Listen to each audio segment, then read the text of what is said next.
Salut les Kinder! Nouveau tuto aujourd'hui, je vous le donne en mille sur Cyril. Putain, ça rime en plus. Alors, je pense que tous les utilisateurs de Cyril ont téléchargé la nouvelle version qui est sortie là ce 24 février. Et du coup, j'avais envie de voir avec vous un nouveau module qui a été installé dans Cyril qui n'existait pas avant, à savoir un module pour faire du live stacking. Je pense que la plupart des astros savent ce qu'est du live stacking ou du visuel assisté, mais pour ceux qui ne le savent pas, c'est tout simplement faire un empilement en direct. C'est-à-dire que vous allez avoir une cible en particulier dans le ciel, par exemple la galaxie M81. Vous allez rester un certain temps sur cette cible-là, vous allez faire des pauses de 1 ou 2 minutes, et en fait, le logiciel va stacker automatiquement ces pauses-là. C'est ce qu'on appelle en fait de l'observation assistée par ordinateur. Voilà, vous allez avoir l'image qui se génère automatiquement. Ça va être quelque chose de plus qualitatif entre guillemets que ce que vous allez pouvoir observer à l'œil nu dans un oculaire, mais le but là c'est pas de faire de l'astrophotographie pure, c'est vraiment pour voir un maximum d'objets, une séance d'observation tout simplement. Vous allez rester, je sais pas, moi j'ai peut-être une bêtise, un quart d'heure sur le même objet. Vous allez empiler un quart d'heure de pause de 1 minute pour voir l'objet apparaître et l'observer comme ça. Et en fait, du coup, Cyril a intégré ça dans son logiciel. Vous pouvez maintenant faire du live stacking et on va voir ça ensemble. Alors bien entendu, à l'heure où je vous parle, on est encore sur des versions bêta, donc ça se trouve quand vous regardez cette vidéo, il y a peut-être eu des changements entre temps. Voilà, moi cette vidéo je la tourne le 4 avril 2023, donc il y a certainement eu peut-être des mises à jour en plus en fonction de à quelle date vous regardez cette vidéo. Mais là, nous on va travailler sur la version de Cyril 1.2.0 bêta 2. Voilà.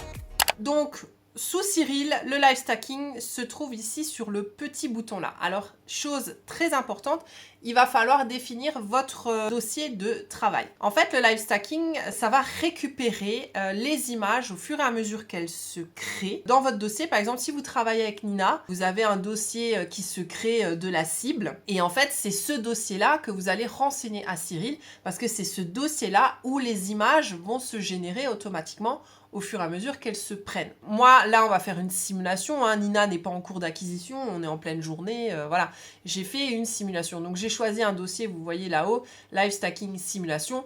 Je vais copier-coller les images moi-même comme si elles arrivaient, comme si c'était Nina qui les enregistrait dans le dossier, sauf que c'est moi qui fais la manipulation de copier-coller. C'est juste pour vous montrer, en fait, le délire. Ce qu'il va surtout falloir faire, ici, dans l'onglet Calibration, il va falloir renseigner un master dark de vos pauses unitaires que vous allez vouloir faire. Par exemple, si vous faites des pauses unitaires de 1 minute, il va vous falloir un master dark avec des pauses de 60 secondes. Donc ça, généralement, ceux qui ont des caméras refroidies, vous le faites automatiquement. À savoir que c'est pas forcé, vous n'êtes pas obligé d'avoir, si vous travaillez avec un APN ou quelque chose, vous n'êtes pas obligé d'avoir les images de calibration de renseigner. Il va vous empiler les brutes sans faire de pré-traitement dessus. Moi j'ai une caméra refroidie, donc je peux me permettre déjà de mettre un master dark. Et le master flat, généralement, je le fais quand j'ai fait ma mise au point avant de faire ma cible, je fais ma mise au point, je fais mes flats. Et derrière, je fais le master flat direct dessus. Pour l'instant, j'ai pas d'autofocuseur, donc ma mise au point, je la fais qu'une fois au Batinoff. Et du coup, je crée mon master flat et je peux le renseigner dans les fichiers de calibration ici. Donc là, pour l'exemple, on va faire des exemples avec la nébuleuse du Lion. Donc j'ai déjà mes masters, hein, donc je vais les renseigner ici. Donc je vais renseigner mon master de dark, voilà, vous cherchez le fichier qui correspond et vous cherchez votre master de flat. Tout ce qui est création des masters, on l'a vu ensemble sur faire un empilement manuel, donc je vous renvoie à la vidéo si vous les avez pas vues. Voilà, alors flat et le flat qui est là. Ok, donc ça c'est bon. J'ai mes fichiers de calibration qui sont renseignés. J'ai mon dossier de travail qui est correctement renseigné, c'est-à-dire le dossier là où les images vont se générer à l'intérieur, d'accord? Et du coup, vous pouvez cliquer sur le petit bouton ici. Donc, vous avez une fenêtre Live Stacking qui apparaît. Alors attendez, je vais déjà ouvrir mon dossier de Light ici. Là, j'ai mes bruts qui ont déjà été faits, hein, du coup, hein, vu que c'est une simulation... On n'est pas la nuit, donc je vais prendre des brutes déjà existantes, mais je vais les coller dans le dossier simulation comme s'il y avait une session en cours, quoi. Donc je vais commencer par la première image, hop, je la copie, et je me prépare déjà tout de suite le dossier ici.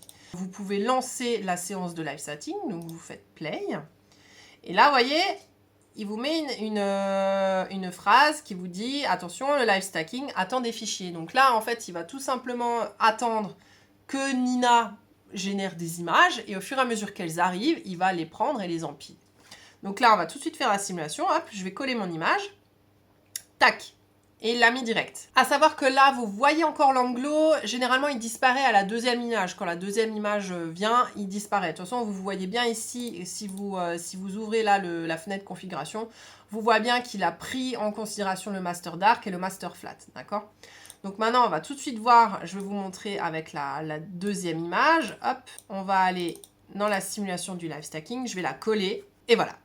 Là, il a fait voilà, vous voyez, image empilée 2 et du coup, l'anglo ici a disparu. Et voilà, ainsi de suite, hein, tout simplement, vous faites votre séance de live stacking, comme ça, il va empiler vos images au fur et à mesure qu'elles arrivent. Là, je vais vous faire la troisième image pour vous montrer. Hop, admettons, il y a une troisième image qui arrive, je la colle. Là, il est en train, vous voyez ici, il est en train de faire le traitement. Et voilà, il l'a fait, empilement avec rejet fini. Et vous voyez ici, image empilée 3. Donc, il y a bien les 3 images, vous le retrouvez ici, 3 images empilées. Et il vous met aussi le temps d'exposition, du coup, total, cumulé. Là, on est à 15 minutes, vu que c'est des pauses de 5 minutes. Hein. Je prends mes images d'astrophoto, du coup. Mais bon, en visuel assisté, on fait rarement des pauses de 5 minutes. Hein. En visuel assisté, vous allez faire des pauses de 1 ou 2 minutes maximum. Hein. Voilà, il n'y a pas besoin de faire plus, quoi. Voilà, pour ce qui est du live stacking, et ainsi de suite, ainsi de suite, ainsi de suite. Une fois que vous avez fini, vous terminez votre session en cliquant sur Stop. Donc là, ici, c'est votre image qui a été empilée. Enfin, vos 3 images, pardon, qui ont été empilées avec vos 15 minutes d'acquisition et qui ont été pré-traitées. Et si vous voulez, cette image, vous pouvez la sauvegarder. Alors là, du coup, vous pouvez fermer, vous n'en avez plus besoin. Tac. Cette image, vous n'oubliez pas de l'enregistrer du coup. Hein. Donc, vous allez dans le petit onglet ici. 3 fois 300 secondes. Voilà. Comme ça, vous savez que c'est 3 images empilées de 300 secondes. En fit save. Et voilà. Enregistrer. Le mode d'affichage n'est pas linéaire, ça c'est normal, hein, il fait l'étirement auto directement. Donc on va enregistrer, ça c'est bon, c'est une image fuite. Et du coup, après, vous pouvez la traiter comme une image. Si vous avez envie de la traiter, vous pouvez, hein, bien entendu. Hein. Ça s'enregistre automatiquement, donc voilà. Et ce qui est bien, c'est que ça ne vous écrase pas les images d'origine. C'est-à-dire que si je retourne dans mon dossier de live stacking simulation, vous avez ici les images que Cyril a créées, d'accord? Donc ça, c'est le stack qu'il a créé à chaque fois de vos 3 images. Et ça, c'est l'alignement, en fait, c'est la séquence alignée. Hein, vous voyez, R, je rappelle, quand il y a marqué R, c'est que c'est des séquences alignées. Donc ça, c'est vos 3 images qui ont été alignées ensemble. Mais vous avez bien, ici, on a le fichier qu'on a enregistré, les 3 fois 300 secondes. Et ici, vous avez bien vos images d'origine que, en théorie, Nina a créées. Voilà pour ce qui est du live stacking avec Cyril. Donc, il faut surtout penser à bien choisir votre dossier de travail.